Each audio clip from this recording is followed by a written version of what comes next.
ਪ੍ਰਾਇਸ਼ਚਿਤ ਦੇ ਦਿਨ ਦੀ ਆਸ਼ੀਸ਼ਿਤ ਦੁਪਹਿਰ ਦੀ ਆਰਾਧਨਾ ਆ ਗਈ ਹੈ। ਇਸ ਦੁਪਹਿਰ ਆਓ ਅਸੀਂ ਤੋਬਾ ਕਰੋ, ਕਿਉਂ ਜੋ ਸਵਰਗ ਦਾ ਰਾਜ ਨੇੜੇ ਆਇਆ ਹੈ। ਉਪਦੇਸ਼ ਸਿਰਲੇਖ ਨਾਲ ਪਰਮੇਸ਼ਵਰ ਦੇ ਵਚਨ ਅਧਿਐਨ ਕਰਨ ਦਾ ਕੁਝ ਸਮਾਂ ਲਈਏ। ਮਤੀ ਅਧਿਆਇ 4 ਵਿੱਚ ਅਸੀਂ ਦੇਖ ਸਕਦੇ ਹਾਂ ਕਿ ਯੀਸ਼ੂ ਇਸ ਧਰਤੀ ਉੱਤੇ 2000 ਸਾਲ ਪਹਿਲਾਂ ਆਏ ਅਤੇ ਇਹ ਕਹਿੰਦੇ ਹੋਏ ਖੁਸ਼ਖਬਰੀ ਦਾ ਪ੍ਰਚਾਰ ਕੀਤਾ, ਤੋਬਾ ਕਰੋ ਕਿਉਂ ਜੋ ਸਵਰਗ ਦਾ ਰਾਜ ਨੇੜੇ ਆਇਆ ਹੈ। ਜਦੋਂ ਸਵਰਗ ਦਾ ਰਾਜ ਨੇੜੇ ਆਉਂਦਾ ਹੈ ਤਦ ਸਾਨੂੰ ਕਿਉਂ ਤੋਬਾ ਕਰਨੀ ਚਾਹੀਦੀ ਹੈ? ਕਿਉਂਕਿ ਅਸੀਂ ਤੋਬਾ ਕੀਤੇ ਬਿਨਾਂ ਸਵਰਗ ਦੇ ਰਾਜ ਵਿੱਚ ਪ੍ਰਵੇਸ਼ ਨਹੀਂ ਕਰ ਸਕਦੇ। ਪਰਮੇਸ਼ਵਰ ਨੇ ਰਾਜ ਦੀ ਖੁਸ਼ਖਬਰੀ ਦਾ ਪ੍ਰਚਾਰ ਕੀਤਾ ਅਤੇ ਸਾਰੀ ਮਨੁੱਖ ਜਾਤੀ ਨੂੰ ਜਗਾਉਂਦੇ ਹੋਏ ਜਨਤਕ ਰੂਪ ਨਾਲ ਇਹ ਪੁਕਾਰਿਆ, ਤੁਹਾਡੇ ਕੋਲ ਇੱਕ ਤੋਬਾ ਕਰਨ ਵਾਲਾ ਮਨ ਹੋਣਾ ਚਾਹੀਦਾ ਹੈ। ਅੱਜ ਆਓ ਅਸੀਂ ਸਪਸ਼ਟ ਰੂਪ ਨਾਲ ਇਹ ਸਮਝੀਏ ਕਿ ਤੋਬਾ ਕਰਨ ਅਤੇ ਰਾਜ ਦੀ ਖੁਸ਼ਖਬਰੀ ਵਿੱਚ ਇੱਕ ਅਟੁੱਟ ਸੰਬੰਧ ਹੈ। ਜਦੋਂ ਅਸੀਂ ਆਤਮਿਕ ਨਜ਼ਰੀਏ ਨਾਲ ਧਰਤੀ ਅਤੇ ਆਪਣੇ ਚਾਰੇ ਪਾਸੇ ਆਕਾਸ਼ ਨੂੰ ਦੇਖੀਏ ਤਦ ਅਸੀਂ ਸਮਝ ਸਕਦੇ ਹਾਂ ਕਿ ਸਵਰਗੀ ਪਿਤਾ ਬਹੁਤ ਜਲਦੀ ਆਉਣਗੇ। ਸਾਡੇ ਆਲੇ ਦੁਆਲੇ ਅਸਾਧਾਰਨ ਮੌਸਮ ਦੀਆਂ ਘਟਨਾਵਾਂ ਹੋ ਰਹੀਆਂ ਹਨ ਅਤੇ ਉਹਨਾਂ ਵਿੱਚੋਂ ਕਈ ਇਸ ਤਰ੍ਹਾਂ ਦੀਆਂ ਹਨ ਜੋ ਧਰਤੀ ਉੱਤੇ ਪਹਿਲਾਂ ਕਦੇ ਨਹੀਂ ਹੋਈਆਂ। ਉਹਨਾਂ ਵਿੱਚੋਂ ਇੱਕ ਕੋਵਿਡ-19 ਹੈ।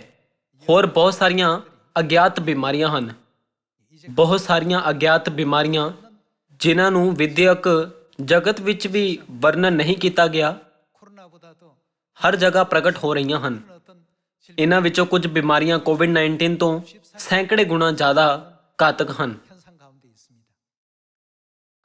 ਇੰਨੀਆਂ ਸਾਰੀਆਂ ਚੀਜ਼ਾਂ ਜੋ ਹੁਣ ਤੋਂ ਪਹਿਲਾਂ ਕਦੇ ਨਹੀਂ ਹੋਈਆਂ ਕਿਉਂ ਹੋ ਰਹੀਆਂ ਹਨ? ਅਸੀਂ ਬੇਸਹਾਰਾ ਹੋ ਕੇ ਇਸ ਦੇ ਬਾਰੇ ਹੈਰਾਨ ਹੁੰਦੇ ਹਾਂ। ਜਿਵੇਂ ਕਿ ਬਾਈਬਲ ਵਿੱਚ ਲਿਖਿਆ ਹੈ, ਪਰਮੇਸ਼ਵਰ ਕਹਿੰਦੇ ਹਨ, ਧਰਤੀ ਅਤੇ ਆਕਾਸ਼ ਦੇ ਤੋਰ ਭੋਰ ਦੀ ਜਾਂਚ ਕਰਨੀ ਤੁਹਾਨੂੰ ਆਉਂਦੀ ਹੈ, ਪਰ ਇਸ ਸਮੇਂ ਦੀ ਜਾਂਚ ਕਰਨੀ ਤੁਹਾਨੂੰ ਕਿਉਂ ਨਹੀਂ ਆਉਂਦੀ? ਤੁਸੀਂ ਕਿਹੜੇ ਯੁੱਗ ਵਿੱਚ ਜੀ ਰਹੇ ਹੋ? ਪਰਮੇਸ਼ਵਰ ਸਾਡੇ ਤੋਂ ਸਵਾਲ ਪੁੱਛ ਰਹੇ ਹਨ। ਸਾਨੂੰ ਚਾਹੀਦਾ ਹੈ ਕਿ ਅਸੀਂ ਉਹਨਾਂ ਪਾਪਾਂ ਦੀ ਮਾਫੀ ਨੂੰ ਪ੍ਰਾਪਤ ਕਰੀਏ ਜੋ ਅਸੀਂ ਸਵਰਗ ਵਿੱਚ ਅਤੇ ਇਸ ਧਰਤੀ ਉੱਤੇ ਕੀਤੇ ਹਨ ਅਤੇ ਨਵੇਂ ਨੇਮ ਦੀ ਸੱਚਾਈ ਅੰਦਰ ਪਰਮੇਸ਼ਵਰ ਦੇ ਨਿਯਮਾਂ, ਵਿਧੀਆਂ ਅਤੇ ਵਿਵਸਥਾ ਦਾ ਪਾਲਨ ਕਰੀਏ। ਸਾਨੂੰ ਪਰਮੇਸ਼ਵਰ ਦੇ ਨਿਯਮਾਂ, ਵਿਧੀਆਂ ਅਤੇ ਵਿਵਸਥਾ ਦਾ ਪਾਲਨ ਕਰਨ ਦਾ ਦਾਅਵਾ ਕਰਦੇ ਹੋਏ ਉਹਨਾਂ ਬਾਰੇ ਚੋਣਵੇਂ ਨਹੀਂ ਹੋਣਾ ਚਾਹੀਦਾ। ਜਦੋਂ ਸ਼ਾਉਲ ਨੇ ਪਰਮੇਸ਼ਵਰ ਦੇ ਵਚਨ ਦਾ ਪਾਲਨ ਨਹੀਂ ਕੀਤਾ ਤਦ ਪਰਮੇਸ਼ਵਰ ਨੇ ਉਸ ਦੇ ਕੰਮ ਨੂੰ ਕਿਉਂ ਅਣਆਗਿਆਕਾਰੀ ਕਿਹਾ? ਪਰਮੇਸ਼ਵਰ ਨੇ ਸ਼ਾਉਲ ਨੂੰ ਅਮਾਲੇਕੀਆਂ ਅਤੇ ਉਹਨਾਂ ਦੀ ਸਾਰੀ ਸੰਪત્ਤੀ ਨੂੰ ਪੂਰੀ ਤਰ੍ਹਾਂ ਨਸ਼ਟ ਕਰਨ ਦਾ ਹੁਕਮ ਦਿੱਤਾ, ਪਰ ਸ਼ਾਉਲ ਨੇ ਉਹਨਾਂ ਵਿੱਚੋਂ ਕੁਝ ਕੁ ਨੂੰ ਹੀ ਨਸ਼ਟ ਕੀਤਾ। ਉਹ ਵਧੀਆ ਤੋਂ ਵਧੀਆ ਭੇਡਾਂ, ਬੱਕਰੀਆਂ ਅਤੇ ਬਲਦਾਂ ਨੂੰ ਬਚਾ ਕੇ ਆਪਣੇ ਨਾਲ ਲੈ ਗਿਆ। ਸ਼ਾਉਲ ਨੇ ਇੱਕ ਘਾਤਕ ਗਲਤੀ ਕੀਤੀ ਸੀ। ਉਸਨੇ ਸਿਰਫ ਅੰਸ਼ਕ ਤੌਰ ਤੇ ਪਰਮੇਸ਼ਵਰ ਦੇ ਹੁਕਮ ਦਾ ਪਾਲਨ ਕੀਤਾ, ਪਰ ਪਰਮੇਸ਼ਵਰ ਨੂੰ ਇਸ ਤਰ੍ਹਾਂ ਦੱਸਿਆ ਜਿਵੇਂ ਕਿ ਉਸਨੇ ਉਹ ਸਭ ਕੁਝ ਕੀਤਾ ਹੈ। ਪਰਮੇਸ਼ਵਰ ਨੇ ਨਵੇਂ ਨੇਮ ਦੀ ਸੱਚਾਈ ਵਿੱਚ ਸਾਡੀ ਮੁਕਤੀ ਲਈ ਹਜ਼ਾਰਾਂ ਨਿਯਮ ਨਿਯੁਕਤ ਕੀਤੇ ਹਨ। ਸਾਨੂੰ ਇਹ ਸੋਚਦੇ ਹੋਏ ਕਿ ਅਸੀਂ ਪੂਰੀ ਤਰ੍ਹਾਂ ਪਰਮੇਸ਼ਵਰ ਦਾ ਪਾਲਨ ਕੀਤਾ ਹੈ, ਸਿਰਫ ਕੁਝ ਨਿਯਮਾਂ ਦਾ ਪਾਲਨ ਨਹੀਂ ਕਰਨਾ ਚਾਹੀਦਾ। ਇਸ ਦੇ ਬਜਾਏ ਸਾਨੂੰ ਇਹ ਸੋਚਦੇ ਹੋਏ ਖੁਦ ਤੇ ਵਿਚਾਰ ਕਰਨਾ ਚਾਹੀਦਾ ਹੈ ਕਿ ਮੈਂ ਪਿਤਾ ਅਤੇ ਮਾਤਾ ਜੀ ਦੀ ਮਰਜ਼ੀ ਦੇ ਪ੍ਰਤੀ ਪੂਰੀ ਤਰ੍ਹਾਂ ਆਗਿਆਕਾਰੀਤਾ ਵਿੱਚ ਜੀ ਰਿਹਾ ਹਾਂ। ਆਓ ਅਸੀਂ ਸਭ ਤੋਂ ਪਹਿਲਾਂ ਪਰਮੇਸ਼ਵਰ ਦੀ ਇਸ ਸਿੱਖਿਆ ਨੂੰ ਸਮਝਣ ਲਈ ਕਿ ਕਿਉਂ ਸਾਨੂੰ ਪ੍ਰਾਇਸ਼ਚਿਤ ਕਰਨਾ ਚਾਹੀਦਾ ਹੈ। ਪਹਿਲਾ ਯੋਹੰਨਾ ਅਧਿਆਇ 1 ਉੱਤੇ ਜਾਈਏ। ਆਓ ਅਸੀਂ ਪਹਿਲਾ ਯੋਹੰਨਾ ਅਧਿਆਇ 1 ਵਚਨ 8 ਉੱਤੇ ਜਾਈਏ। ਜੇ ਆਖੀਏ ਭਾਈ ਅਸੀਂ ਪਾਪੀ ਨਹੀਂ ਹਾਂ ਤਾਂ ਆਪਣੇ ਆਪ ਨੂੰ ਧੋਖਾ ਦਿੰਦੇ ਹਾਂ ਅਤੇ ਸੱਚਾਈ ਸਾਡੇ ਵਿੱਚ ਹੈ ਹੀ ਨਹੀਂ। ਜੇ ਅਸੀਂ ਆਪਣੇ ਪਾਪਾਂ ਦਾ ਇਕਰਾਰ ਕਰੀਏ ਤਾਂ ਉਹ ਵਫਾਦਾਰ ਅਤੇ ਧਰਮੀ ਹੈ ਭਈ ਸਾਡੇ ਪਾਪਾਂ ਨੂੰ ਮਾਫ ਕਰੇ ਅਤੇ ਸਾਨੂੰ ਸਾਰੇ ਕੁਧਰਮ ਤੋਂ ਸ਼ੁੱਧ ਕਰੇ। ਜੇ ਆਖੀਏ ਭਈ ਅਸਾਂ ਪਾਪ ਨਹੀਂ ਕੀਤਾ ਹੈ ਤਾਂ ਉਹਨੂੰ ਝੂਠਾ ਬਣਾਉਂਦੇ ਹਾਂ ਅਤੇ ਉਹਦਾ ਬਚਨ ਸਾਡੇ ਵਿੱਚ ਨਹੀਂ ਹੈ। ਪਰਮੇਸ਼ਵਰ ਨੇ ਕਿਹਾ, ਜੇਕਰ ਤੁਸੀਂ ਆਖੋ ਭਈ ਸਾਡੇ ਵਿੱਚ ਪਾਪ ਨਹੀਂ ਤਦ ਆਪਣੇ ਆਪ ਨੂੰ ਧੋਖਾ ਦਿੰਦੇ ਹੋ। ਅਸੀਂ ਸਵਰਗ ਵਿੱਚ ਪਾਪ ਕੀਤਾ ਅਤੇ ਇੱਥੋਂ ਤੱਕ ਕਿ ਅਸੀਂ ਜਾਣੇ ਅਣਜਾਣੇ ਵਿੱਚ ਇਸ ਧਰਤੀ ਉੱਤੇ ਵੀ ਪਾਪ ਕੀਤੇ। ਕਦੀ ਕਦੀ ਅਸੀਂ ਪਾਪ ਕਰਦੇ ਹਾਂ ਪਰ ਆਸਾਨੀ ਨਾਲ ਉਸ ਨੂੰ ਭੁੱਲ ਜਾਂਦੇ ਹਾਂ। ਇਹੀ ਕਾਰਨ ਹੈ ਕਿ ਪਰਮੇਸ਼ਵਰ ਨੇ ਪ੍ਰਾਇਸ਼ਚਿਤ ਦਾ ਦਿਨ ਨਾਮਕ ਪਰਬ ਨੂੰ ਨਿਯੁਕਤ ਕੀਤਾ। ਇਸ ਪਰਬ ਨੂੰ ਮਨਾਉਣ ਦੁਆਰਾ ਪਰਮੇਸ਼ਵਰ ਸਾਡੇ ਸਾਰੇ ਪਾਪ ਅਜ਼ਾਜ਼ੇਲ ਉੱਤੇ ਸੌਂਪਦੇ ਹਨ, ਜੋ ਕਿ ਸ਼ੈਤਾਨ ਨੂੰ ਦਰਸਾਉਂਦਾ ਹੈ। ਉਹੀ ਸ਼ੈਤਾਨ ਜਿਸ ਨੇ ਮੂਲ ਰੂਪ ਨਾਲ ਸਾਨੂੰ ਪਾਪ ਕਰਨ ਲਈ ਉਕਸਾਇਆ ਸੀ। ਅਸੀਂ ਉਹਨਾਂ ਹਾਲਾਤਾਂ ਵਿੱਚ ਨਹੀਂ ਹਾਂ ਕਿ ਅਸੀਂ ਪਰਮੇਸ਼ਵਰ ਨੂੰ ਕਹਿ ਸਕੀਏ ਕਿ ਅਸੀਂ ਪਾਪ ਰਹਿਤ ਹਾਂ। ਪ੍ਰਾਇਸ਼ਚਿਤ ਦੇ ਸੰਬੰਧ ਵਿੱਚ ਪਰਮੇਸ਼ਵਰ ਨੇ ਸਾਰੀ ਮਨੁੱਖ ਜਾਤੀ ਨੂੰ ਲੂਕਾ ਅਧਿਆਇ 15 ਵਿੱਚ ਦਰਜ ਇੱਕ ਦ੍ਰਿਸ਼ਟਾਂਤ ਦੇ ਜ਼ਰੀਏ ਤੋਬਾ ਕਰਨ ਦਾ ਹੁਕਮ ਦਿੱਤਾ। ਆਓ ਅਸੀਂ ਇਸ ਦ੍ਰਿਸ਼ਟਾਂਤ ਨੂੰ ਪੜ੍ਹੀਏ। ਪ੍ਰਕਾਸ਼ ਦੀ ਪੋਥੀ ਅਧਿਆਇ 3 ਵਿੱਚ ਪਰਮੇਸ਼ਵਰ ਕਹਿੰਦੇ ਹਨ, ਇਮਾਨਦਾਰ ਬਣੋ ਅਤੇ ਤੋਬਾ ਕਰੋ। ਪ੍ਰਕਾਸ਼ ਦੀ ਪੋਥੀ 2 ਵਿੱਚ ਪਰਮੇਸ਼ਵਰ ਕਹਿੰਦੇ ਹਨ, ਤੋਬਾ ਕਰੋ। ਪਰਮੇਸ਼ਵਰ ਸਾਨੂੰ ਬਾਈਬਲ ਦੇ ਕਈ ਵਚਨਾਂ ਦੁਆਰਾ ਕਹਿੰਦੇ ਹਨ ਕਿ ਤੋਬਾ ਕਰੋ। ਸਾਨੂੰ ਤੋਬਾ ਕਰਨੀ ਚਾਹੀਦੀ ਹੈ ਕਿਉਂਕਿ ਅਸੀਂ ਸਵਰਗ ਵਿੱਚ ਅਣਗਿਣਤ ਪਾਪ ਕੀਤੇ ਅਤੇ ਇਸ ਧਰਤੀ ਉੱਤੇ ਸੁੱਟ ਦਿੱਤੇ ਗਏ। ਫਿਰ ਅੱਜ ਆਓ ਅਸੀਂ ਸਭ ਤੋਂ ਪਹਿਲਾਂ ਇਹ ਸਮਝੀਏ ਕਿ ਤੋਬਾ ਕਰਨ ਲਈ ਸਾਨੂੰ ਕੀ ਕਰਨ ਦੀ ਲੋੜ ਹੈ। ਆਓ ਅਸੀਂ ਸਾਰੇ ਲੂਕਾ ਅਧਿਆਇ 15 ਵਚਨ 7 ਪੜ੍ਹੀਏ। ਮੈਂ ਤੁਹਾਨੂੰ ਆਖਦਾ ਹਾਂ, ਜੋ ਇਸੇ ਤਰ੍ਹਾਂ ਸੁਰਗ ਵਿੱਚ ਇੱਕ ਤੋਬਾ ਕਰਨ ਵਾਲੇ ਪਾਪੀ ਦੇ ਕਾਰਨ 99 ਧਰਮੀਆਂ ਨਾਲੋਂ ਜਿਨ੍ਹਾਂ ਨੂੰ ਤੋਬਾ ਕਰਨ ਦੀ ਲੋੜ ਨਹੀਂ ਬਹੁਤ ਖੁਸ਼ੀ ਹੋਵੇਗੀ। ਆਓ ਅਸੀਂ ਵਚਨ 10 ਤੇ ਜਾਈਏ। ਮੈਂ ਤੁਹਾਨੂੰ ਆਖਦਾ ਹਾਂ ਭਾਈ, ਇਸੇ ਤਰ੍ਹਾਂ ਪਰਮੇਸ਼ਵਰ ਦੇ ਦੂਤਾਂ ਦੇ ਅੱਗੇ ਇੱਕ ਤੋਬਾ ਕਰਨ ਵਾਲੇ ਪਾਪੀ ਦੇ ਕਾਰਨ ਖੁਸ਼ੀ ਹੁੰਦੀ ਹੈ। ਵਚਨ 10 ਵਿੱਚ ਵੀ ਇਹੀ ਗੱਲ ਸਮਝਾਈ ਗਈ ਹੈ। ਸਾਨੂੰ ਸਵਰਗ ਦੇ ਰਾਜ ਵਿੱਚ ਜਾਣ ਲਈ ਤੋਬਾ ਕਰਨੀ ਚਾਹੀਦੀ ਹੈ। ਇਹੀ ਕਾਰਨ ਹੈ ਕਿ ਨਵੇਂ ਨੇਮ ਦੇ ਬਹੁਤ ਸਾਰੇ ਵਚਨਾਂ ਵਿੱਚ ਤੋਬਾ ਕਰਨ ਬਾਰੇ ਵਰਣਨ ਕੀਤਾ ਗਿਆ ਹੈ। ਫਿਰ ਤੋਬਾ ਕਰਨ ਦਾ ਮਤਲਬ ਕੀ ਹੈ? ਸਿੱਧੇ ਸ਼ਬਦਾਂ ਵਿੱਚ ਕਹੀਏ ਤਾਂ ਤੋਬਾ ਕਰਨਾ ਆਪਣੇ ਮਨ ਨੂੰ ਵਾਪਸ ਪਰਮੇਸ਼ਵਰ ਵੱਲ ਮੋੜਨਾ ਹੈ। ਦੂਸਰੇ ਸ਼ਬਦਾਂ ਵਿੱਚ ਤੋਬਾ ਉਦੋਂ ਕਰ ਸਕਦੇ ਹਾਂ ਜਦੋਂ ਸਾਡੇ ਮਨ ਜੋ ਦੁਨੀਆ ਦੀਆਂ ਚੀਜ਼ਾਂ ਵਿੱਚ ਹੁੰਦੇ ਸੀ ਪਰਮੇਸ਼ਵਰ ਦੇ ਕੋਲ ਮੁੜ ਆਉਂਦੇ ਹਨ। ਇਸ ਬਾਰੇ ਆਓ ਅਸੀਂ ਲੂਕਾ ਅਧਿਆਇ 15 ਵਚਨ 11 ਦੇਖੀਏ। ਫਿਰ ਉਸਨੇ ਕਿਹਾ ਕਿ ਇੱਕ ਮਨੁੱਖ ਦੇ 2 ਪੁੱਤਰ ਸਨ ਅਤੇ ਉਹਨਾਂ ਵਿੱਚੋਂ ਛੋਟੇ ਨੇ ਪਿਓ ਨੂੰ ਆਖਿਆ, ਪਿਤਾ ਜੀ, ਮਾਲ ਦਾ ਜਿਹੜਾ ਹਿੱਸਾ ਮੈਨੂੰ ਪਹੁੰਚਦਾ ਹੈ ਸੋ ਮੈਨੂੰ ਦੇ ਦਿਓ। ਤਾਂ ਉਸਨੇ ਉਹਨਾਂ ਨੂੰ ਪੂੰਜੀ ਵੰਡ ਦਿੱਤੀ। ਥੋੜੇ ਦਿਨਾਂ ਪਿੱਛੋਂ ਛੋਟਾ ਪੁੱਤਰ ਸਭ ਕੁਝ ਇਕੱਠਾ ਕਰਕੇ ਦੂਰ ਦੇਸ਼ ਨੂੰ ਚਲਿਆ ਗਿਆ ਅਰ ਉੱਥੇ ਆਪਣਾ ਮਾਲ ਬਦਚਲਣੀ ਨਾਲ ਉਡਾ ਦਿੱਤਾ। ਜਾਂ ਉਹ ਸਭ ਖਰਚ ਕਰ ਚੁੱਕਿਆ ਤਾਂ ਉਸ ਦੇਸ਼ ਵਿੱਚ ਵੱਡਾ ਕਾਲ ਪੈ ਗਿਆ ਅਤੇ ਉਹ ਮੁਹਤਾਜ ਹੋਣ ਲੱਗਾ। ਤਾਂ ਉਹ ਉਸ ਦੇਸ਼ ਦੇ ਕਿਸੇ ਰਹਿਣ ਵਾਲੇ ਦੇ ਕੋਲ ਜਾ ਰਿਹਾ ਅਤੇ ਉਸਨੇ ਉਹਨੂੰ ਆਪਣਿਆਂ ਖੇਤਾਂ ਵਿੱਚ ਸੂਰਾਂ ਦੇ ਚਾਰਨ ਲਈ ਘੱਲਿਆ ਅਰ ਉਹ ਉਹਨਾਂ ਛਿੱਲਣਾਂ ਨਾਲ ਜਿਹੜੇ ਸੂਰ ਖਾਂਦੇ ਸਨ ਆਪਣਾ ਢਿੱਡ ਭਰਨਾ ਚਾਹੁੰਦਾ ਸੀ, ਪਰ ਕਿਨੇ ਉਹਨੂੰ ਕੁਝ ਨਾ ਦਿੱਤਾ। ਪਰ ਉਹਨੇ ਸੂਰਤ ਵਿੱਚ ਆਣ ਕੇ ਕਿਹਾ, ਭਾਈ, ਮੇਰੇ ਪਿਓ ਦੇ ਕਿੰਨੇ ਹੀ ਕਾਮਿਆਂ ਲਈ ਵਾਫਰ ਰੋਟੀਆਂ ਹਨ ਅਤੇ ਮੈਂ ਇੱਥੇ ਭੁੱਖਾ ਮਰਦਾ ਹਾਂ। ਮੈਂ ਉੱਠ ਕੇ ਆਪਣੇ ਪਿਓ ਕੋਲ ਜਾਵਾਂਗਾ ਅਤੇ ਉਸ ਨੂੰ ਆਖਾਂਗਾ, ਪਿਤਾ ਜੀ, ਮੈਂ ਆਸਮਾਨ ਦੇ ਵਿਰੁੱਧ ਤੇ ਤੁਹਾਡੇ ਅੱਗੇ ਗੁਨਾਹ ਕੀਤਾ ਹੈ। ਹੁਣ ਮੈਂ ਇਸ ਯੋਗ ਨਹੀਂ ਜੋ ਫੇਰ ਤੁਹਾਡਾ ਪੁੱਤਰ ਸਦਾਵਾਂ। ਮੈਨੂੰ ਆਪਣਿਆਂ ਕਾਮਿਆਂ ਵਿੱਚੋਂ ਇੱਕ ਜਿਹਾ ਰੱਖ ਲਿਓ। ਸੋ ਉਹ ਉੱਠ ਕੇ ਆਪਣੇ ਪਿਓ ਕੋਲ ਗਿਆ। ਉਜਾੜੂ ਪੁੱਤਰ ਦਾ ਆਪਣੇ ਪਿਤਾ ਕੋਲ ਮੁੜ ਆਉਣਾ ਉਸ ਦੇ ਤੋਬਾ ਕਰਨ ਨੂੰ ਦਰਸਾਉਂਦਾ ਹੈ। ਇਹ ਗੱਲ ਕਿ ਉਹ ਦੂਰ ਦੇਸ਼ ਨੂੰ ਚਲਿਆ ਗਿਆ ਦਿਖਾਉਂਦਾ ਹੈ ਕਿ ਉਹ ਭ੍ਰਿਸ਼ਟ ਹੋ ਗਿਆ ਅਤੇ ਪਾਪ ਵਿੱਚ ਪੈ ਗਿਆ। ਪਾਪ ਨਾਲ ਭਰਿਆ ਜੀਵਨ ਜਿਉਂਦੇ ਹੋਏ ਉਸਨੇ ਅੰਤ ਮਹਿਸੂਸ ਕੀਤਾ ਕਿ ਉਸ ਪ੍ਰਕਾਰ ਦੇ ਜੀਵਨ ਤੋਂ ਉਸ ਨੂੰ ਕਸ਼ਟ, ਗਰੀਬੀ ਅਤੇ ਮੁਸ਼ਕਲ ਹਾਲਾਤਾਂ ਤੋਂ ਇਲਾਵਾ ਹੋਰ ਕੁਝ ਨਹੀਂ ਮਿਲ ਸਕਦਾ। ਫਿਰ ਹੀ ਉਹ ਆਪਣੇ ਪਿਤਾ ਬਾਰੇ ਅਤੇ ਆਪਣੇ ਪਿਤਾ ਦੇ ਘਰ ਵਾਪਸ ਜਾਣ ਬਾਰੇ ਸੋਚਣ ਲੱਗਿਆ। ਆਓ ਅਸੀਂ ਵਚਨ ਵੀ ਦੇਖੀਏ।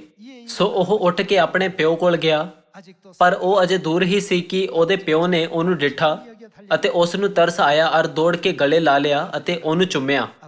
ਅਰ ਪੁੱਤਰ ਨੇ ਉਸ ਨੂੰ ਆਖਿਆ, ਪਿਤਾ ਜੀ, ਮੈਂ ਆਸਮਾਨ ਦੇ ਵਿਰੁੱਧ ਅਰ ਤੁਹਾਡੇ ਅੱਗੇ ਗੁਨਾਹ ਕੀਤਾ ਹੈ। ਹੁਣ ਮੈਂ ਯੋਗ ਨਹੀਂ ਜੋ ਫੇਰ ਤੁਹਾਡਾ ਪੁੱਤਰ ਸਦਾਵਾਂ। ਪਰ ਪਿਤਾ ਨੇ ਆਪਣੇ ਨੌਕਰਾਂ ਨੂੰ ਕਿਹਾ ਕਿ ਸਭ ਤੋਂ ਚੰਗੇ ਬਸਤਰ ਛੇਤੀ ਕੱਢ ਕੇ ਇਹਨੂੰ ਪਹਿਨਾਓ ਅਰ ਇਹਦੇ ਹੱਥ ਵਿੱਚ ਅੰਗੂਠੀ ਅਰ ਪੈਰੀ ਜੁੱਤੀ ਪਾਓ ਅਤੇ ਪਾਲਿਆ ਹੋਇਆ ਵੱਛਾ ਲਿਆ ਕੇ ਕੱਟੋ। ਭਾਈ, ਖਾਈਏ ਅਤੇ ਖੁਸ਼ੀ ਕਰੀਏ, ਕਿਉਂ ਜੋ ਮੇਰਾ ਇਹ ਪੁੱਤਰ ਮੋਇਆ ਹੋਇਆ ਸੀ ਅਤੇ ਫੇਰ ਜੀ ਪਿਆ ਹੈ, ਗੁਆਚ ਗਿਆ ਸੀ ਅਤੇ ਫੇਰ ਲੱਭ ਪਿਆ ਹੈ। ਸੋ ਉਹ ਲੱਗੇ ਖੁਸ਼ੀ ਕਰਨ। ਆਪਣੇ ਪਿਓ ਕੋਲ ਗਿਆ ਦਾ ਮਤਲਬ 돌이켜서 ਆਪਣੇ ਪਾਪੀ ਰਾਹਾਂ ਤੋਂ ਮੁੜਨਾ 모든 소망 ਅਤੇ ਆਪਣੀ ਜੀਵਨ ਸ਼ੈਲੀ ਨੂੰ ਬਦਲਣਾ ਹੈ। ਉਹ ਸਿਰਫ ਸਰੀਰਕ ਇੱਛਾਵਾਂ, ਭੋਗ, ਹਰਾਮਕਾਰੀ ਅਤੇ ਸੰਸਾਰ ਦੇ ਸੁੱਖਾਂ ਦਾ ਪਿੱਛਾ ਕਰ ਰਿਹਾ ਸੀ। 아버지 ਉਸ ਨੇ ਕਈ ਵੱਖੋ ਵੱਖਰੇ ਤਰੀਕਿਆਂ ਨਾਲ ਸੰਸਾਰਿਕ ਚੀਜ਼ਾਂ ਨੂੰ ਪ੍ਰਾਪਤ ਕਰਨ ਦੀ ਕੋਸ਼ਿਸ਼ ਕੀਤੀ। 무언가를 ਹਾਲਾਂਕਿ ਉਸ ਨੇ ਆਪਣੇ ਮਨ ਨੂੰ ਆਪਣੇ ਪਿਤਾ ਵੱਲ ਮੋੜਿਆ, ਜੋ ਇਸ ਦ੍ਰਿਸ਼ਟਾਂਤ ਵਿੱਚ ਪਰਮੇਸ਼ਵਰ ਨੂੰ ਸੰਕੇਤ ਕਰਦਾ ਹੈ। 그 돌아 ਭ੍ਰਿਸ਼ਟਾਚਾਰ ਵਿੱਚ ਜਿਉਂਦੇ ਹੋਏ ਉਸ ਨੇ ਆਪਣੀ ਸਾਰੀ ਸੰਪਤੀ ਉਡਾ ਦਿੱਤੀ। 뭐 영의 ਉਸ ਦੇ ਕੋਲ ਆਤਮਿਕ ਦੁਨੀਆ ਲਈ ਤਿਆਰੀ ਕਰਨ ਦਾ ਸਮਾਂ 놀 만한 ਨਹੀਂ ਸੀ, 없었죠. ਕਿਉਂਕਿ ਉਸ ਨੇ ਆਪਣਾ ਸਮਾਂ ਸਿਰਫ ਆਪਣੀ ਸੰਸਾਰਿਕ ਇੱਛਾਵਾਂ ਵਿੱਚ ਲਗਾ ਦਿੱਤਾ ਸੀ। 그렇게 하고 ਅੰਤ ਵਿੱਚ ਉਹ ਇੱਕ ਤਰਸਯੋਗ ਹਾਲਤ ਵਿੱਚ ਆ ਗਿਆ, 먹을 ਜਿਸ ਵਿੱਚ ਉਸ ਦੇ ਕੋਲ ਖੁਦ ਲਈ ਵੀ ਭੋਜਨ ਨਹੀਂ ਸੀ। 만한 상황이 되었습니다. 생각해 ਇਸ ਦੇ ਬਾਅਦ ਉਸ ਨੇ ਆਪਣੇ ਹਾਲਾਤਾਂ ਬਾਰੇ ਸੋਚਿਆ, ਮੇਰੇ ਪਿਤਾ ਦੇ ਕਿੰਨੇ ਹੀ ਮਜ਼ਦੂਰਾਂ ਨੂੰ ਭੋਜਨ ਤੋਂ ਜ਼ਿਆਦਾ ਰੋਟੀ ਮਿਲਦੀ ਹੈ। 내가 이런 ਜੇਕਰ ਮੈਂ ਇਸੇ ਤਰ੍ਹਾਂ ਜਿਉਂਦਾ ਰਿਹਾ ਤਦ ਮੈਂ ਇਸ ਦੇਸ਼ ਵਿੱਚ ਭੁੱਖਾ ਮਰ ਜਾਵਾਂਗਾ। ਮੈਨੂੰ ਆਪਣੇ ਪਿਤਾ ਕੋਲ ਵਾਪਸ ਜਾਣਾ ਚਾਹੀਦਾ ਹੈ। ਸਾਰੇ ਲੋਕੋ ਵਾਪਸ ਜਾਣ ਦਾ ਪੱਕਾ ਇਰਾਦਾ ਰੱਖਣਾ ਹੀ ਤੌਬਾ ਕਰਨਾ ਹੈ। ਤੌਬਾ ਕਰੋ ਕਿਉਂਕਿ ਸਵਰਗ ਦਾ ਰਾਜ ਨੇੜੇ ਆਇਆ ਹੈ। ਪੁਕਾਰਦੇ ਹੋਏ ਪਰਮੇਸ਼ਵਰ ਨੇ ਸਾਨੂੰ ਇਹ ਜਾਣਨ ਦਿੱਤਾ ਕਿ ਸਾਨੂੰ ਤੌਬਾ ਕਰਨ ਦੀ ਲੋੜ ਹੈ। 그리고 곧바로 ਉਸ ਤੋਂ ਠੀਕ ਬਾਅਦ ਉਹਨਾਂ ਨੇ ਕੀ ਕੀਤਾ? ਬਾਈਬਲ ਕਹਿੰਦੀ ਹੈ ਉਹਨਾਂ ਨੇ ਰਾਜ ਦੀ ਖੁਸ਼ਖਬਰੀ ਦਾ ਪ੍ਰਚਾਰ ਕਰਨਾ ਸ਼ੁਰੂ ਕੀਤਾ। ਖੁਸ਼ਖਬਰੀ ਅਤੇ ਤੌਬਾ ਕਰਨਾ ਦੋਨੋਂ ਡੂੰਘਾਈ ਨਾਲ ਜੁੜੇ ਹਨ। 우리 ਨਵੇਂ ਨੇਮ ਦੀਆਂ ਸਾਰੀਆਂ ਵਿਧੀਆਂ, ਨਿਯਮ ਅਤੇ ਵਿਵਸਥਾ ਸਾਡੇ ਤੌਬਾ ਕਰਨ ਲਈ ਪਰਮੇਸ਼ਵਰ ਦੁਆਰਾ ਤਿਆਰ ਕੀਤੇ ਗਏ ਹਨ। 세상 ਸੰਸਾਰ ਦੇ ਲੋਕ ਕਹਿੰਦੇ ਹਨ ਕਿ ਉਹਨਾਂ ਨੂੰ ਨਵੇਂ ਨੇਮ ਦਾ ਪਾਲਨ ਕਰਨ ਦੀ ਲੋੜ ਨਹੀਂ ਹੈ, ਕਿਉਂਕਿ ਤੌਬਾ ਕਰਨ ਲਈ ਵਿਸ਼ਵਾਸ ਦੀ ਲੋੜ ਹੈ, ਨਾ ਕਿ ਵਿਵਸਥਾ ਦੀ। 우리 ਪਰ ਨਵੇਂ ਨੇਮ ਦੇ ਸਾਰੇ ਨਿਯਮ, ਵਿਧੀਆਂ ਅਤੇ ਵਿਵਸਥਾ ਜਿਨ੍ਹਾਂ ਨੂੰ ਪਰਮੇਸ਼ਵਰ ਨੇ ਸਾਨੂੰ ਦਿੱਤਾ ਹੈ, ਤੌਬਾ ਕਰਨ ਦੇ ਬਹੁਤ ਮਹੱਤਵਪੂਰਨ ਉਪਕਰਨ ਹਨ, ਜਿਸ ਨੂੰ ਸਵਰਗੀय ਪਾਪੀਆਂ ਦੇ ਤੌਬਾ ਕਰਨ 제정해 놓은 ਅਤੇ ਪਾਪ ਨਾਲ ਭਰੇ ਰਾਹ ਤੋਂ ਮੁੜਨ ਲਈ ਪਰਮੇਸ਼ਵਰ ਦੁਆਰਾ ਨਿਯੁਕਤ ਕੀਤਾ ਗਿਆ ਹੈ। ਜਦੋਂ ਉਜਾੜੂ ਪੁੱਤਰ ਨੇ ਆਪਣੇ ਮਨ ਨੂੰ ਪਰਮੇਸ਼ਵਰ ਵੱਲ ਮੋੜਿਆ ਤਦ ਬਾਈਬਲ ਵਿੱਚ ਇਸ ਦੀ ਇਸ ਤਰ੍ਹਾਂ ਵਿਆਖਿਆ ਕੀਤੀ ਗਈ, ਆਪਣੇ ਪਿਓ ਕੋਲ ਗਿਆ। ਸਾਨੂੰ ਤੌਬਾ ਕਰਨ ਵੱਲ ਲਿਜਾਣ ਦੀ ਪਰਮੇਸ਼ਵਰ ਦੀ ਮਰਜ਼ੀ ਨਵੇਂ ਨੇਮ ਦੀ ਸੱਚਾਈ ਵਿੱਚ ਦਰਜ ਹੈ। 30장에서 ਆਓ ਅਸੀਂ ਦੂਸਰਾ ਇਤਿਹਾਸ ਅਧਿਆਇ 30 ਦੁਆਰਾ ਇਸ ਦੀ ਪੁਸ਼ਟੀ ਕਰੀਏ। ਆਓ ਅਸੀਂ ਦੂਸਰਾ ਇਤਿਹਾਸ ਅਧਿਆਇ 30 ਵਚਨ 1 ਦੇਖੀਏ। ਹਿਜਕੀਆ ਨੇ ਸਾਰੇ ਇਜ਼ਰਾਈਲ ਅਤੇ ਯਹੂਦਾ ਨੂੰ ਅਖਵਾ ਘੱਲਿਆ, ਨਾਲੇ ਅਫਰਈਮ ਅਤੇ ਮਨਸ਼ ਵੱਲ ਵੀ ਪੱਤਰ ਲਿਖ ਘੱਲੇ ਕਿ ਯਹੋਵਾ ਦੇ ਭਵਨ ਲਈ ਯਰੂਸ਼ਲਮ ਵਿੱਚ ਯਹੋਵਾ ਇਜ਼ਰਾਈਲ ਦੇ ਪਰਮੇਸ਼ਵਰ ਦੀ ਪਸਾਹ ਕਰਨ ਨੂੰ ਆਉਣ। ਉਸਨੇ ਇਹ ਸੰਦੇਸ਼ ਪਹੁੰਚਾਉਣ ਲਈ ਕਿ ਪਸਾਹ ਕਰਨ ਨੂੰ ਆਓ, ਇੱਧਰ ਉੱਧਰ ਹਲਕਾਰੇ ਭੇਜੇ। ਆਓ ਅਸੀਂ ਵਚਨ 5 ਦੇ ਨਾਲ ਜਾਰੀ ਰਹੀਏ। ਸੋ ਉਹਨਾਂ ਨੇ ਇੱਕ ਹੁਕਮ ਜਾਰੀ ਕੀਤਾ ਕਿ ਬੇਰਸ਼ਬਾ ਤੋਂ ਦਾਨ ਤੱਕ ਸਾਰੇ ਇਜ਼ਰਾਈਲ ਵਿੱਚ ਡੋਂਡੀ ਪਿਟਾਈ ਜਾਵੇ ਕਿ ਯਰੂਸ਼ਲਮ ਵਿੱਚ ਆ ਕੇ ਯਹੋਵਾ ਇਜ਼ਰਾਈਲ ਦੇ ਪਰਮੇਸ਼ਵਰ ਲਈ ਪਸਾਹ ਮਨਾਈ ਜਾਵੇ, ਕਿਉਂ ਜੋ ਉਹਨਾਂ ਨੇ ਬਹੁਤਿਆਂ ਦਿਨਾਂ ਤੋਂ ਜਿਵੇਂ ਲਿਖਿਆ ਹੈ ਉਸ ਨੂੰ ਨਹੀਂ ਮਨਾਇਆ ਸੀ। ਸੋ ਹਲਕਾਰੇ ਪਾਤਸ਼ਾਹ ਅਤੇ ਉਸ ਦੇ ਸਰਦਾਰਾਂ ਦੇ ਹੱਥਾਂ ਦੇ ਪਰਵਾਨੇ ਲੈ ਕੇ ਸਾਰੇ ਇਜ਼ਰਾਈਲ ਅਤੇ ਯਹੂਦਾ ਵਿੱਚ ਗਏ ਅਤੇ ਪਾਤਸ਼ਾਹ ਦੇ ਹੁਕਮ ਅਨੁਸਾਰ ਇਹ ਆਖਿਆ ਕਿ ਹੇ ਇਜ਼ਰਾਈਲੀਓ, ਤੁਸੀਂ ਯਹੋਵਾ ਵੱਲ ਮੁੜੋ, ਜਿਹੜਾ ਅਬਰਾਹਮ ਅਰ ਇਸਹਾਕ ਅਰ ਇਜ਼ਰਾਈਲ ਦਾ ਪਰਮੇਸ਼ਵਰ ਹੈ। ਤਾਂ ਉਹਨਾਂ ਨੇ ਉਹਨਾਂ ਨੂੰ ਕੀ ਕਰਨ ਲਈ ਕਿਹਾ? ਉਹ ਤੁਹਾਡੇ ਬਕੀਏ ਵੱਲ ਜਿਹੜਾ ਅਸ਼ੁਰ ਦੇ ਪਾਤਸ਼ਾਹਾਂ ਦੇ ਹੱਥ ਬਚ ਗਿਆ ਹੈ, ਫੇਰ ਮੁੜੇ। ਪਹਿਲਾਂ ਸਾਡੇ ਮਨ ਸੰਸਾਰ ਵਿੱਚ ਸੀ, 그 내용은 우리가 ਪਰ ਪਸਾਹ ਦੇ ਦੁਆਰਾ ਸਾਡੇ ਮਨ 어디로 돌이켜 ਕਿਸ ਦੇ ਵੱਲ ਮੁੜ ਆਏ ਹਨ? 하나님 ਸਾਡੇ ਮਨ ਪਰਮੇਸ਼ਵਰ ਵੱਲ ਮੁੜ ਆਏ ਹਨ, 내용이 있기 ਕਿਉਂਕਿ ਪਸਾਹ ਦਾ ਇੰਨਾ ਡੂੰਘਾ ਮਤਲਬ ਹੈ। ਇਸ ਲਈ ਜਦੋਂ ਯੀਸ਼ੂ 2000 ਸਾਲ ਪਹਿਲਾਂ ਇਸ ਧਰਤੀ ਉੱਤੇ ਆਏ, ਉਹਨਾਂ ਨੇ ਕਿਹਾ ਤੌਬਾ ਕਰੋ ਕਿਉਂਕਿ ਸਵਰਗ ਦਾ ਰਾਜ ਨੇੜੇ ਆਇਆ ਹੈ। ਫਿਰ ਸਭ ਤੋਂ ਪਹਿਲਾ ਕੰਮ ਜੋ ਮਨੁੱਖ ਜਾਤੀ ਦੀ ਤੌਬਾ ਕਰਨ ਲਈ ਉਹਨਾਂ ਨੇ ਕੀਤਾ, ਉਹ ਰਾਜ ਦੀ ਖੁਸ਼ਖਬਰੀ ਦਾ ਪ੍ਰਚਾਰ ਕਰਨਾ ਸੀ। ਦੂਸਰੇ ਸ਼ਬਦਾਂ ਵਿੱਚ ਉਹਨਾਂ ਨੇ ਸਾਰੇ ਇਜ਼ਰਾਈਲੀਆਂ ਨੂੰ ਨਵੇਂ ਨੇਮ ਦੀ ਸੱਚਾਈ ਦੇ ਵਚਨਾਂ ਦਾ ਪ੍ਰਚਾਰ ਕਰਨਾ 전할 ਸ਼ੁਰੂ ਕੀਤਾ। 시작했습니다. 우리가 지금 ਸਾਨੂੰ ਇਹ ਯਾਦ ਰੱਖਣਾ ਚਾਹੀਦਾ ਹੈ ਕਿ ਨਵੇਂ ਨੇਮ ਦੀ ਸਾਰੀ ਸੱਚਾਈ ਜਿਸ ਨੂੰ ਹੁਣ ਅਸੀਂ ਮਨਾ ਰਹੇ ਹਾਂ, ਆਤਮਿਕ ਉਪਕਰਨ ਹੈ 이와 같은 ਜੋ ਸਾਨੂੰ ਪਰਮੇਸ਼ਵਰ ਵੱਲ ਮੁੜਨ ਮਤਲਬ ਤੌਬਾ ਕਰਨ ਦਿੰਦੀ ਹੈ। 기억해야 되겠습니다. ਦੂਸਰਾ ਇਤਿਹਾਸ 오늘 보니까 ਅਧਿਆਇ 30 ਵਿੱਚ ਰਾਜਾ ਹਿਜਕੀਆ ਦੇ ਸਮੇਂ ਵਿੱਚ ਜਦੋਂ ਰਾਜਾ ਨੇ ਪੱਤਰ ਵਿੱਚ ਇਹ ਲਿਖਿਆ ਪਰਮੇਸ਼ਵਰ ਵੱਲ ਮੁੜੋ, 다시 말해 ਤਦ ਉਹ ਉਹਨਾਂ ਨੂੰ ਕੀ ਕਰਨ ਲਈ ਕਹਿ ਰਿਹਾ ਸੀ? ਕਿ ਉਹ ਉਹਨਾਂ ਨੂੰ ਆ ਕੇ ਪਸਾਹ ਮਨਾਉਣ ਲਈ ਨਹੀਂ ਸੀ ਕਹਿ ਰਿਹਾ। 6월절 ਪਵਿੱਤਰ ਪਰਬ ਪਸਾਹ ਨੂੰ ਮਨਾਉਣਾ ਪਰਮੇਸ਼ਵਰ ਕੋਲ ਮੁੜਨ ਦਾ ਰਾਹ ਹੈ। 행동들은 하나님 ਦੂਸਰੇ ਸ਼ਬਦਾਂ ਵਿੱਚ ਆਤਮਿਕ ਨਜ਼ਰੀਏ ਨਾਲ ਜਿਸ ਦਾ ਮਤਲਬ 의미로 보면 ਤੌਬਾ ਕਰਨਾ ਹੈ। 얘기하는 이와 같은 일이라고 볼 수가 있겠습니다. ਆਓ ਅਸੀਂ ਮਲਾਕੀ ਉੱਤੇ ਵੀ ਇੱਕ ਨਜ਼ਰ ਪਾਈਏ। ਆਓ ਮਲਾਕੀ ਅਧਿਆਇ 3 ਵਚਨ 7 ਦੇਖੀਏ। 함께 살펴보도록 하겠습니다. ਆਪਣੇ ਪਿਓ ਦਾਦਿਆਂ ਦੇ ਦਿਨਾਂ ਤੋਂ ਮੇਰੀਆਂ ਵਿਧੀਆਂ ਤੋਂ ਬੇਮੁਖ ਹੁੰਦੇ ਆਏ ਹੋ, ਤੁਸੀਂ ਉਹਨਾਂ ਦੀ ਪਾਲਣਾ ਨਹੀਂ ਕੀਤੀ। ਪਰਮੇਸ਼ਵਰ ਨੇ ਉਹਨਾਂ ਨੂੰ ਕੀ ਕਰਨ ਲਈ ਕਿਹਾ? ਤੁਸੀਂ ਮੇਰੀ ਵੱਲ ਮੁੜੋ। ਉਜਾੜੂ ਪੁੱਤਰ ਆਪਣੇ ਪਿਤਾ ਵੱਲ ਫਿਰਿਆ। ਰਾਜਾ ਹਿਜਕੀਆ ਨੇ ਲੋਕਾਂ ਨੂੰ ਪਰਮੇਸ਼ਵਰ ਵੱਲ ਮੁੜਨ ਲਈ ਕਿਹਾ ਅਤੇ ਮਲਾਕੀ ਨਬੀ ਦੇ ਦੁਆਰਾ ਪਰਮੇਸ਼ਵਰ ਸਾਨੂੰ ਕਹਿੰਦੇ ਹਨ, ਮੇਰੇ ਵੱਲ ਮੁੜੋ। ਜਦੋਂ ਪਰਮੇਸ਼ਵਰ ਲਗਾਤਾਰ ਸਾਨੂੰ ਕਹਿੰਦੇ ਹਨ, ਮੇਰੇ ਵੱਲ ਮੁੜੋ, ਮੇਰੇ ਵੱਲ ਮੁੜੋ, ਤਦ ਉਹਨਾਂ ਦਾ ਮਤਲਬ ਹੈ ਕਿ ਤੌਬਾ ਕਰੋ, ਤੌਬਾ ਕਰੋ। ਤੁਸੀਂ ਮੇਰੀ ਵੱਲ ਮੁੜੋ ਤਾਂ ਮੈਂ ਵੀ ਤੁਹਾਡੀ ਵੱਲ ਮੁੜਾਂਗਾ। ਸੈਨਾ ਦਾ ਯਹੋਵਾ ਆਖਦਾ ਹੈ। ਪਰ ਤੁਸੀਂ ਆਖਦੇ ਹੋ, ਅਸੀਂ ਕਿਹੜੀ ਗੱਲ ਵਿੱਚ ਮੁੜੀਏ? ਕੀ ਕੋਈ ਆਦਮੀ ਪਰਮੇਸ਼ਵਰ ਨੂੰ ਠੱਗੇਗਾ? ਪਰ ਤੁਸੀਂ ਮੈਨੂੰ ਠੱਗ ਲਿਆ। ਅਤੇ ਤੁਸੀਂ ਆਖਦੇ ਹੋ, ਕਿਹੜੀ ਗੱਲ ਵਿੱਚ ਅਸਾਂ ਤੈਨੂੰ ਠੱਗ ਲਿਆ? ਦਸਵੰਧਾਂ ਅਤੇ ਭੇਂਟਾਂ ਵਿੱਚ। ਤੁਸੀਂ ਸਰਾਪੀਆਂ ਦੇ ਸਰਾਪੀ ਹੋਏ, ਤੁਸੀਂ ਮੈਨੂੰ ਠੱਗਦੇ ਹੋ। ਸਗੋਂ ਸਾਰੀ ਕੌਮ ਵੀ। ਸਾਰੇ ਦਸਵੰਧ ਮੇਰੇ ਮੋਦੀਖਾਨੇ ਵਿੱਚ ਲਿਆਓ ਤਾਂ ਜੋ ਮੇਰੇ ਭਵਨ ਵਿੱਚ ਭੋਜਨ ਹੋਵੇ ਅਤੇ ਉਸੇ ਨਾਲ ਮੈਨੂੰ ਜਰਾ ਪਰਤਾਓ। ਸੈਨਾ ਦਾ ਯਹੋਵਾ ਆਖਦਾ ਹੈ ਕਿ ਮੈਂ ਤੁਹਾਡੇ ਲਈ ਆਕਾਸ਼ ਦੀਆਂ ਖਿੜਕੀਆਂ ਖੋਲਦਾ ਹਾਂ ਕਿ ਨਹੀਂ? ਭਾਈ ਤੁਹਾਡੇ ਲਈ ਬਰਕਤ ਵਰਾਵਾਂ, ਇੱਥੋਂ ਤੱਕ ਕਿ ਉਹਦੇ ਲਈ ਥਾਂ ਨਾ ਹੋਵੇਗਾ। ਇਸ ਵਚਨ ਵਿੱਚ ਪਰਮੇਸ਼ਵਰ ਕਹਿੰਦੇ ਹਨ, ਦਸਵੰਧ ਦੇ ਨਿਯਮ ਦੁਆਰਾ ਮੇਰੇ ਵੱਲ ਮੁੜੋ, ਭੇਂਟ ਦੁਆਰਾ ਮੇਰੇ ਵੱਲ ਮੁੜੋ, ਪਸਾਹ ਦੁਆਰਾ ਮੇਰੇ ਵੱਲ ਮੁੜੋ। ਕਿ ਇਹੀ ਕਾਰਨ ਨਹੀਂ ਕਿ ਨਵੇਂ ਨੇਮ ਦੀ ਸੱਚਾਈ ਪਹਿਲਾ ਸੰਦੇਸ਼ ਸੀ ਜਿਸ ਨੂੰ ਯੀਸ਼ੂ ਨੇ ਇਹ ਪ੍ਰਚਾਰ ਕਰਦੇ ਹੋਏ ਸਿਖਾਇਆ, ਤੋਬਾ ਕਰੋ ਕਿਉਂਕਿ ਸਵਰਗ ਦਾ ਰਾਜ ਨੇੜੇ ਆਇਆ ਹੈ। ਦੂਸਰੇ ਸ਼ਬਦਾਂ ਵਿੱਚ ਉਹਨਾਂ ਨੇ ਰਾਜ ਦੀ ਖੁਸ਼ਖਬਰੀ ਦਾ ਪ੍ਰਚਾਰ ਕੀਤਾ। ਅਸੀਂ ਇਹ ਸਿੱਖਿਆ ਹੈ ਕਿ ਖੁਸ਼ਖਬਰੀ ਨਵਾਂ ਨੇਮ ਹੈ। ਯੀਸ਼ੂ ਨੇ ਨਵੇਂ ਨੇਮ ਦੀ ਸੱਚਾਈ ਨੂੰ ਸਿਖਾਇਆ ਅਤੇ ਉਸ ਦੀ ਘੋਸ਼ਣਾ ਕੀਤੀ।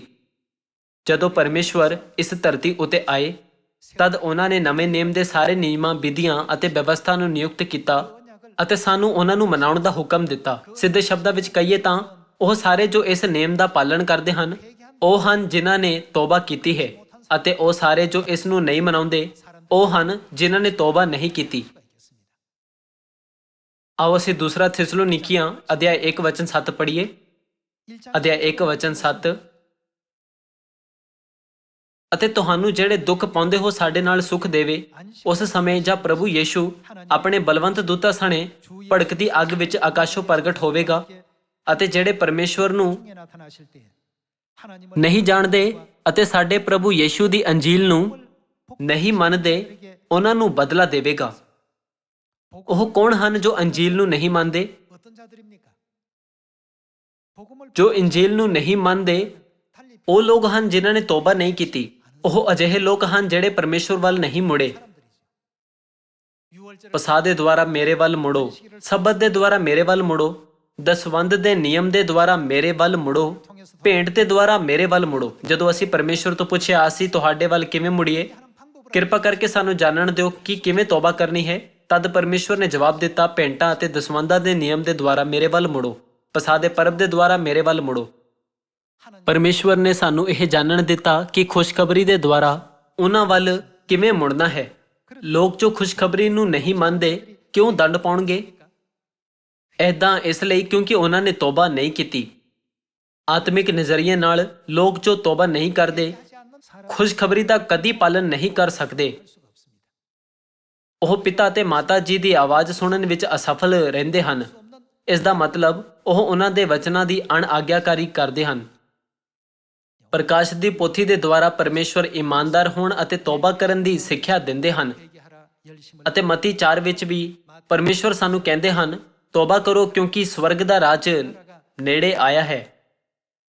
ਇਸ ਪਵਿੱਤਰ ਪ੍ਰਾਇਸ਼ਚਿਤ ਦੇ ਦਿਨ ਤੇ ਆਓ ਅਸੀਂ ਇੱਕ ਵਾਰ ਫਿਰ ਤੋਬਾ ਕਰਨ ਦੇ ਮਤਲਬ ਨੂੰ ਆਪਣੇ ਮਨਾਂ ਉੱਤੇ ਲਿਖੀਏ।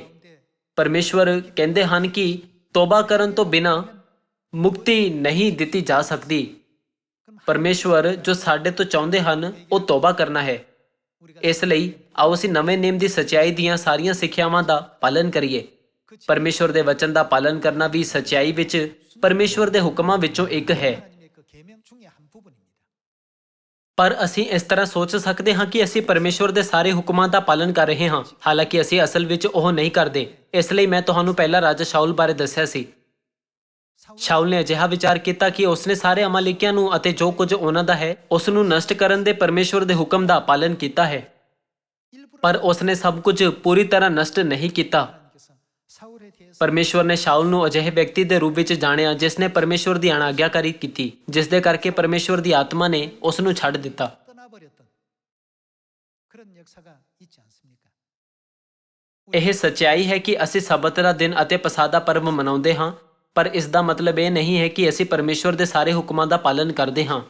ਸਾਨੂੰ ਸਬਤ ਦੇ ਦਿਨ ਅਤੇ ਪਸਾਹ ਦੇ ਪਰਬ ਨੂੰ ਸਿਰਫ ਨਿਯਮ ਦੇ ਰੂਪ ਵਿੱਚ ਨਹੀਂ ਮੰਨਣਾ ਚਾਹੀਦਾ। ਇਸ ਦੇ ਬਜਾਏ ਸਾਨੂੰ ਸਾਰੇ ਹੁਕਮਾਂ ਨੂੰ ਇਸ ਲਈ ਮੰਨਣਾ ਚਾਹੀਦਾ ਹੈ ਕਿਉਂਕਿ ਉਹ ਪਰਮੇਸ਼ਵਰ ਹਨ ਜਿਨ੍ਹਾਂ ਨੇ ਇਸ ਦਾ ਹੁਕਮ ਦਿੱਤਾ। ਜਦੋਂ ਅਸੀਂ ਠੀਕ ਤਰ੍ਹਾਂ ਆਤਮਾ ਅਤੇ ਲਾੜੀ ਦੇ ਸਾਰੇ ਵਚਨਾਂ ਨੂੰ ਮੰਨਦੇ ਅਤੇ ਉਹਨਾਂ ਦਾ ਪਾਲਨ ਕਰਦੇ ਹਾਂ, ਸਿਰਫ ਉਦੋਂ ਹੀ ਅਸੀਂ ਇਹ ਕਹਿ ਸਕਦੇ ਹਾਂ ਕਿ ਅਸੀਂ ਇਮਾਨਦਾਰੀ ਨਾਲ ਪ੍ਰਾਇਸ਼ਚਿਤ ਕੀਤਾ ਹੈ ਅਤੇ ਅਸੀਂ ਸਦੀਪਕ ਸਵਰਗ ਦੇ ਰਾਜ ਵਿੱਚ ਮੁੜਨ ਦੀ ਤਿਆਰੀ ਕਰ ਰਹੇ ਹਾਂ।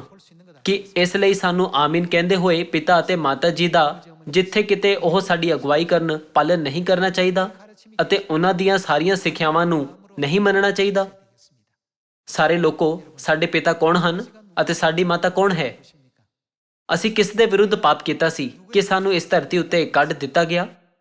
ਕੀ ਸਾਡੇ ਸਾਹਮਣੇ ਉਹ ਨਹੀਂ ਜਿਨ੍ਹਾਂ ਅੱਗੇ ਸਾਨੂੰ ਆਪਣੇ ਪ੍ਰਾਇਸ਼ਚਿਤ ਨੂੰ ਸਮਰਪਿਤ ਕਰਨਾ ਚਾਹੀਦਾ ਹੈ? ਅਸੀਂ ਇਹ ਕਹਿੰਦੇ ਹੋਏ ਕਿ ਮੈਂ ਇਸ ਤਰ੍ਹਾਂ ਨਹੀਂ ਕਰ ਸਕਦਾ, ਉਹਨਾਂ ਦੇ ਵਚਨਾਂ ਦੀ ਅਣਆਗਿਆਕਾਰੀ ਕਰਨ ਦੀ ਹਿੰਮਤ ਕਿਵੇਂ ਕਰ ਸਕਦੇ ਹਾਂ? ਸਾਨੂੰ ਇੱਕ ਧੰਨਵਾਦੀ ਮਨ ਨਾਲ ਜਿੱਥੇ ਕਿਤੇ ਉਹ ਸਾਨੂੰ ਲੈ ਜਾਣ ਉਹਨਾਂ ਦਾ ਪਾਲਨ ਕਰਨਾ ਚਾਹੀਦਾ ਹੈ। ਉਹ ਸਾਨੂੰ ਨਾਸ਼ ਹੋਣ ਵਾਲੇ ਪ੍ਰਾਣੀਆਂ ਨੂੰ ਬਚਾਉਣ ਲਈ ਇਸ ਧਰਤੀ ਉੱਤੇ ਆਏ ਹਨ। ਸਾਨੂੰ ਉਹਨਾਂ ਦੀ ਦਇਆ ਨੂੰ ਠੀਕ ਤਰੀਕੇ ਨਾਲ ਸਮਝਣਾ ਚਾਹੀਦਾ ਹੈ। ਕਿਰਪਾ ਕਰਕੇ ਸਿਰਫ ਸਬਤ ਦੇ ਦਿਨ ਅਤੇ ਪਸਾਹ ਦੇ ਪਰਬ ਦੇ ਨਿਯਮ ਨੂੰ ਮਨਾਉਣ ਬਾਰੇ ਨਾ ਸੋਚੋ। ਆਓ ਅਸੀਂ ਪਹਿਲਾਂ ਉਹਨਾਂ ਬਾਰੇ ਸੋਚੀਏ ਜਿਨ੍ਹਾਂ ਨੇ ਇਹਨਾਂ ਆਰਾਧਨਾ ਦੇ ਨਿਯਮਾਂ ਬਾਰੇ ਹੁਕਮ ਦਿੱਤੇ।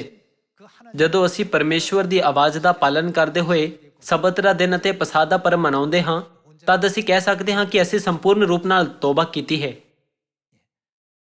ਬਾਈਬਲ ਵਿੱਚ ਪਰਮੇਸ਼ਵਰ ਕਹਿੰਦੇ ਹਨ, ਪਸਾਹ ਮਨਾਉਣ ਦੇ ਦੁਆਰਾ ਮੇਰੇ ਵੱਲ ਮੁੜੋ, ਭੇਂਟ ਅਤੇ ਦਸਵੰਧ ਦੇ ਨਿਯਮਾਂ ਦੇ ਦੁਆਰਾ ਮੇਰੇ ਵੱਲ ਮੁੜੋ, ਪਰਮੇਸ਼ਵਰ ਦੇ ਹੁਕਮਾਂ ਦੇ ਦੁਆਰਾ ਮੇਰੇ ਵੱਲ ਮੁੜੋ। ਨਵੇਂ ਨਿਯਮ ਦੀ ਸੱਚਾਈ ਪਹਿਲਾ ਸੰਦੇਸ਼ ਸੀ ਜਿਹਨੂੰ ਯੀਸ਼ੂ ਨੇ ਸਾਨੂੰ ਪ੍ਰਚਾਰ ਕਰਨ ਵੇਲੇ ਇਹ ਘੋਸ਼ਿਤ ਕਰਦੇ ਹੋਏ ਸਿਖਾਇਆ, ਤੋਬਾ ਕਰੋ ਕਿਉਂਕਿ ਸਵਰਗ ਦਾ ਰਾਜ ਨੇੜੇ ਆਇਆ ਹੈ। ਕਿ ਇਹੀ ਕਾਰਨ ਨਹੀਂ ਕਿ ਯੀਸ਼ੂ ਨੇ ਮਰਕੁਸ ਅਧਿਆਇ 1 ਵਿੱਚ, ਜੋ ਕਿ ਖੁਸ਼ਖਬਰੀ ਦੀ ਸ਼ੁਰੂਆਤ ਹੈ, ਬਪਤਿਸਮਾ ਲੈਣ ਨਾਲ ਸਬਤ ਦਾ ਦਿਨ ਮੰਨਣ ਤੱਕ ਸਾਰੇ ਉਦਾਹਰਨਾਂ ਨੂੰ ਸਥਾਪਿਤ ਕੀਤਾ। ਸਾਨੂੰ ਉਹਨਾਂ ਨੂੰ ਸਿਰਫ ਵਿਧੀ ਦੇ ਰੂਪ ਵਿੱਚ ਨਹੀਂ ਮੰਨਣਾ ਚਾਹੀਦਾ। ਇਸ ਦੇ ਬਜਾਏ ਸਾਨੂੰ ਪਹਿਲਾਂ ਉਹਨਾਂ ਬਾਰੇ ਸੋਚਣਾ ਚਾਹੀਦਾ ਹੈ ਜਿਨ੍ਹਾਂ ਨੇ ਇਹਨਾਂ ਵਿਧੀਆਂ ਨੂੰ ਸਥਾਪਿਤ ਕੀਤਾ। ਸਾਨੂੰ ਕਿਸੇ ਅਜਿਹੀ ਚੀਜ਼ ਦਾ ਪਾਲਨ ਨਹੀਂ ਕਰਨਾ ਚਾਹੀਦਾ ਜਿਸ ਨੂੰ ਪਰਮੇਸ਼ਵਰ ਨੇ ਨਿਯੁਕਤ ਨਹੀਂ ਕੀਤਾ ਹੈ ਨਾ। ਜੇਕਰ ਪਰਮੇਸ਼ਵਰ ਨੇ 7ਵੇਂ ਦਿਨ ਨੂੰ ਸਬਤ ਦਾ ਦਿਨ ਨਾ ਠਹਿਰਾਇਆ ਹੁੰਦਾ, ਤਦ 7ਵੇਂ ਦਿਨ ਦਾ ਕੀ ਮਹੱਤਵ ਹੁੰਦਾ? ਜੇਕਰ ਪਰਮੇਸ਼ਵਰ ਨੇ ਪਸਾਹ ਦੇ ਪਰਬ ਤੇ ਸਦੀਪਕ ਜੀਵਨ ਦਾ ਵਾਅਦਾ ਪ੍ਰਾਪਤ ਕਰਨ ਅਤੇ ਬਿਪਤਾ ਤੋਂ ਪਾਰ ਹੋਣ ਦੇ ਦਿਨ ਦੇ ਰੂਪ ਵਿੱਚ ਨਿਯੁਕਤ ਨਾ ਕੀਤਾ ਹੁੰਦਾ, ਤਦ ਪਹਿਲੇ ਮਹੀਨੇ ਦੇ 14ਵੇਂ ਦਿਨ ਦੀ ਸ਼ਾਮ ਸਾਡੇ ਲਈ ਕੀ ਮਹੱਤਵ ਰੱਖਦੀ? ਨਵੇਂ ਨੇਮ ਦੇ ਹੁਕਮਾਂ ਦਾ ਮਹੱਤਵ ਸਿਰਫ ਇਸ ਲਈ ਹੈ ਕਿਉਂਕਿ ਪਰਮੇਸ਼ਵਰ ਨੇ ਉਹਨਾਂ ਨੂੰ ਨਿਯੁਕਤ ਕੀਤਾ ਹੈ। ਜੇਕਰ ਕੋਈ ਅਜਿਹਾ ਕਹਿੰਦੇ ਹੋਏ ਸਿਰਫ ਆਰਾਧਨਾ ਵਿਧੀ ਉੱਤੇ ਧਿਆਨ ਦੇਣ, ਮੈਂ ਪਰਮੇਸ਼ਵਰ ਦੇ ਹੁਕਮ ਦਾ ਪਾਲਣ ਕੀਤਾ ਕਿਉਂਕਿ ਮੈਂ ਸ਼ਨੀਵਾਰ ਦੇ ਦਿਨ ਚਰਚ ਗਿਆ ਸੀ ਅਤੇ ਪਰਮੇਸ਼ਵਰ ਦੇ ਵਚਨ ਨੂੰ ਮਹੱਤਵਹੀਣ ਮੰਨੇ, ਤਦ ਅਸੀਂ ਇਹ ਨਹੀਂ ਕਹਿ ਸਕਦੇ ਕਿ ਅਜਿਹੇ ਵਿਅਕਤੀ ਨੇ ਹੁਕਮ ਦਾ ਪਾਲਣ ਕੀਤਾ ਹੈ। ਕੁਝ ਲੋਕ ਕਹਿੰਦੇ ਹਨ ਕਿ ਯਹੂਦਾ ਇਸਕਰਿਓਤੀ ਨੇ ਵੀ ਪਸਾਹ ਨਹੀਂ ਮਨਾਇਆ, ਪਰ ਜੋ ਯਹੂਦਾ ਇਸਕਰਿਓਤੀ ਨੇ ਖਾਧਾ ਉਹ ਸਿਰਫ ਸਧਾਰਨ ਰੋਟੀ ਅਤੇ ਦਾਖਰਸ ਸੀ। ਉਸ ਨੇ ਜੋ ਮਨਾਇਆ ਉਹ ਪਰਮੇਸ਼ਵਰ ਦੇ ਪਵਿੱਤਰ ਵਚਨਾਂ ਦੁਆਰਾ ਨਿਯੁਕਤ ਪਸਾਹ ਦਾ ਪਰਬ ਨਹੀਂ, ਪਰ ਸਿਰਫ ਇੱਕ ਵਿਧੀ ਸੀ।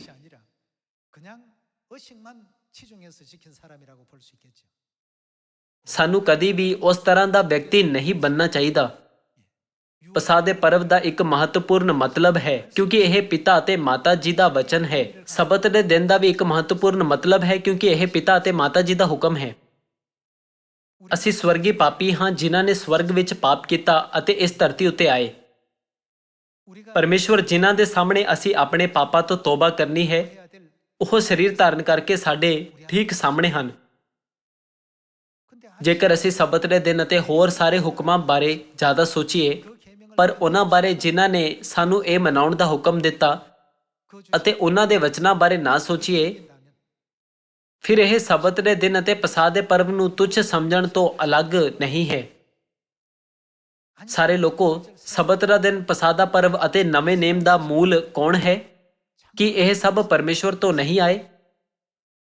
ਜੇਕਰ ਅਸੀਂ ਆਰਾਧਨਾ ਦੀਆਂ ਵਿਧੀਆਂ ਨੂੰ ਮਹੱਤਵਪੂਰਨ ਮੰਨੀਏ ਪਰ ਇਹਨਾਂ ਵਿਧੀਆਂ ਦੇ ਹੁਕਮ ਦੇਣ ਵਾਲੇ ਪਰਮੇਸ਼ਵਰ ਨੂੰ ਮਹੱਤਵ ਨਾ ਦੇਈਏ, ਫਿਰ ਕੀ ਅਸੀਂ ਇਹਨਾਂ ਆਰਾਧਨਾ ਦੀ ਵਿਧੀਆਂ ਦੁਆਰਾ ਆਸ਼ੀਸ਼ ਨੂੰ ਪ੍ਰਾਪਤ ਕਰ ਸਕਦੇ ਹਾਂ? ਪਿਤਾ ਅਤੇ ਮਾਤਾ ਜੀ ਜਿਨ੍ਹਾਂ ਦੇ ਸਾਹਮਣੇ ਸਾਨੂੰ ਆਪਣਾ ਸੱਚਾ ਪ੍ਰਾਇਸ਼ਚਿਤ ਕਰਨਾ ਚਾਹੀਦਾ ਹੈ, ਸਾਡੇ ਨਾਲ ਨਿਵਾਸ ਕਰ ਰਹੇ ਹਨ। ਸੱਚੇ ਪ੍ਰਾਇਸ਼ਚਿਤ ਵਿੱਚ ਕੀ ਪ੍ਰਾਇਸ਼ਚਿਤ ਦਾ ਦਿਨ ਜਿਸ ਨੂੰ ਅੱਜ ਅਸੀਂ ਮਨਾ ਰਹੇ ਹਾਂ ਅਤੇ ਪਿਤਾ ਅਤੇ ਮਾਤਾ ਜੀ ਦੁਆਰਾ ਦਿੱਤੇ ਗਏ ਹੁਕਮ ਜਿਵੇਂ ਸਬਤ ਦਾ ਦਿਨ ਅਤੇ 3 ਵਾਰ ਵਿੱਚ 7 ਪਰਵ ਸ਼ਾਮਿਲ ਨਹੀਂ? 진행하고 있고 지키고 있는 것 아니겠습니까? ਜੋ ਮਹੱਤਵਪੂਰਨ ਹੈ ਉਹ ਪਵਿੱਤਰ ਕੈਲੰਡਰ ਦੇ ਅਨੁਸਾਰ 7ਵੇਂ ਮਹੀਨੇ ਦਾ ਪਹਿਲਾ ਦਿਨ ਇਹ ਤਾਰੀਖ ਨਹੀਂ ਪਰ ਪਰਮੇਸ਼ਵਰ ਹਨ। ਕਿ ਅਸੀਂ 7ਵੇਂ ਮਹੀਨੇ ਦੇ 10ਵੇਂ ਦਿਨ ਪ੍ਰਾਇਸ਼ਚਿਤ ਦਾ ਦਿਨ ਇਸ ਲਈ ਨਹੀਂ ਮਨਾ ਰਹੇ ਕਿਉਂਕਿ ਪਰਮੇਸ਼ਵਰ ਨੇ ਉਸ ਦਿਨ ਨੂੰ ਪ੍ਰਾਇਸ਼ਚਿਤ ਦੇ ਦਿਨ ਦੇ ਰੂਪ ਵਿੱਚ ਨਿਯੁਕਤ ਕੀਤਾ, ਕਿਉਂਕਿ ਪਰਮੇਸ਼ਵਰ ਦੇ ਵਚਨ ਮਹੱਤਵਪੂਰਨ ਹਨ ਅਤੇ ਕਿਉਂਕਿ ਅਸੀਂ ਪਰਮੇਸ਼ਵਰ ਦੇ ਵਚਨ ਦਾ ਆਦਰ ਕਰਦੇ ਹਾਂ। ਜਦੋਂ ਅਸੀਂ ਇਸ ਪਰਵ ਦੇ ਦੌਰਾਨ ਇਸ ਪ੍ਰਕਾਰ ਦੀ ਮਾਨਸਿਕਤਾ ਰੱਖਦੇ ਹਾਂ ਫਿਰ ਅਸੀਂ ਕਿਸ ਦੇ ਕੋਲ ਮੁੜ ਸਕਦੇ ਹਾਂ? ਅਸੀਂ ਪਰਮੇਸ਼ਵਰ ਕੋਲ ਮੁੜ ਸਕਦੇ ਹਾਂ।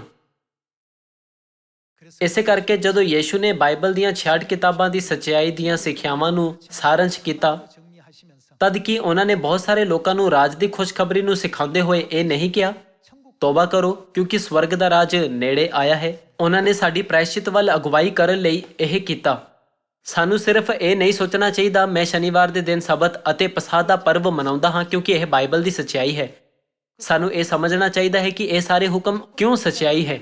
ਇਹ ਇਸ ਲਈ ਸੱਚਾਈ ਨਹੀਂ ਹੈ ਕਿਉਂਕਿ ਇਹ ਬਾਈਬਲ ਵਿੱਚ ਹੈ, 옳은 말씀이 ਪਰ ਅਜਿਹਾ ਇਸ ਲਈ ਹੈ ਕਿਉਂਕਿ ਜਿਨ੍ਹਾਂ ਨੇ ਇਹਨਾਂ ਨੂੰ ਨਿਯੁਕਤ ਕੀਤਾ ਉਹ ਪਰਮੇਸ਼ਵਰ ਹਨ।